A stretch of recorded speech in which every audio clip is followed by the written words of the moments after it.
In the book of Matthew 14 verses 1 to 12 and Mark 6 verses 17 to 29, we find the story of John the Baptist, a man chosen by God to prepare the way for Jesus Christ. He was a voice crying out in the wilderness, calling people to repentance and baptizing them in the Jordan River. He lived a life of humility, wearing camel's hair and eating locusts and wild honey. But John was not just a prophet.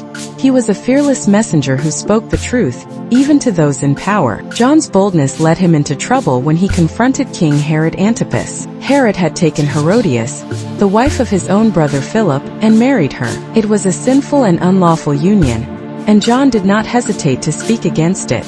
He stood before Herod and declared, "It is not lawful for you to have her." These words shook the palace, but they enraged Herodias even more. She saw John as a threat to her power and influence and wanted him silenced forever. Herod, though disturbed by John's words, did not want to kill him. Deep down he respected John, knowing he was a righteous and holy man. But to please Herodias and maintain his control, Herod had John thrown into prison. Locked away in a cold, dark cell, John must have wondered what would become of him. He had spent his life preparing the way for the Messiah, yet now he was alone, awaiting an uncertain fate. Doubt crept into his heart, and in his moment of uncertainty, John sent his disciples to Jesus with a question: "Are you the one who is to come, or should we expect another?" Jesus responded with a message of hope and reassurance.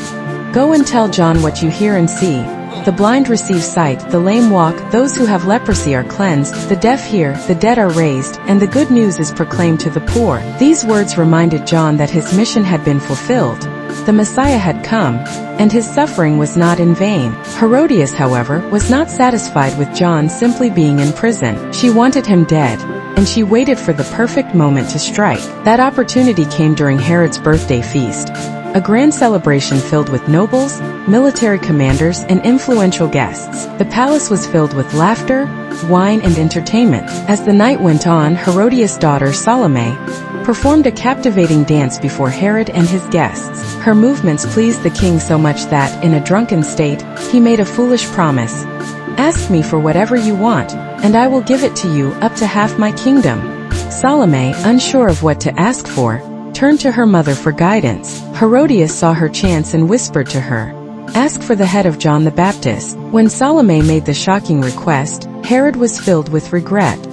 He knew John was a man of God, but he had made his oath before his guests. Rather than lose face, he gave the order. A soldier was sent to the prison, and without trial or mercy, John was beheaded.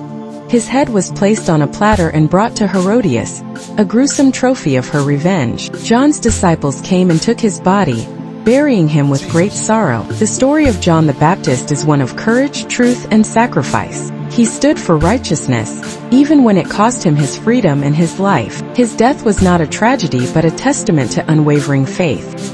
He lived to prepare the way for Christ, and his mission was fulfilled. Though he died at the hands of a wicked queen and a weak king, his legacy lives on as a reminder that the truth is worth standing for, even in the face of death. Follow me for more Bible stories.